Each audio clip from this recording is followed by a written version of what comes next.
Hello guys, আসসালামু আলাইকুম। কেমন আছেন সবাই? তো নতুন একটি ডেইলি ব্লগ নিয়ে চলে আসলাম আবারও। তো ব্লগটি এখান থেকে শুরু করছি। ব্লগে অনেক ইন্টারেস্টিং কিছু থাকছে, দেখতে হলে পুরো ব্লগটি দেখা লাগবে। তো ঠিক আছে, চলেন দেখা যাক কি কি করছি আজকে সারাদিন। রান্না করা মাংস এখন তেলে দেব। ফার্স্টে তেল দিয়ে দিলাম। ফার্স্টে তেলটাকে গরম করে পেঁয়াজ তেজপাতা দিয়ে দেবো। হালকা করে ভেজে নিয়েছি, মাংসটা দিয়ে দেবো।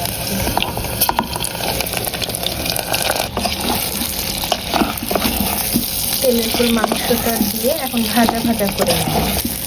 এটা আসলে গত 2 দিন আগের মাংস, খাওয়ার পরে আমি ফ্রিজে রেখে দিয়েছিলাম, এতটুকু বাকি ছিল। সেটা আজকে এভাবে পেঁয়াজ, রসুন, শুকনো মরিচ, তেজপাতা তেলের উপরে ভেজে নিচ্ছি।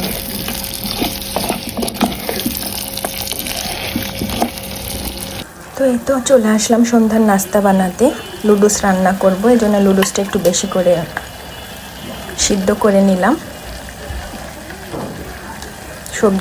শীতের সবজি দিয়ে লুডুসটা রান্না করব।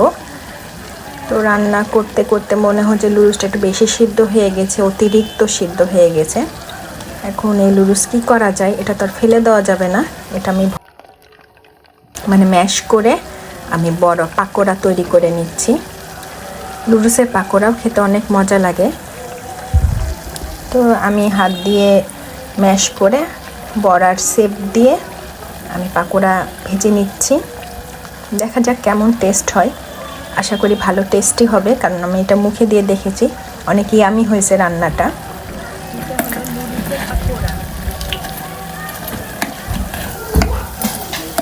অনেক মজা, মনে হচ্ছে যে অনেক মজা, অনেক ইয়ামি হবে।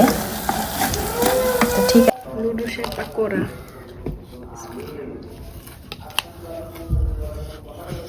কেমন?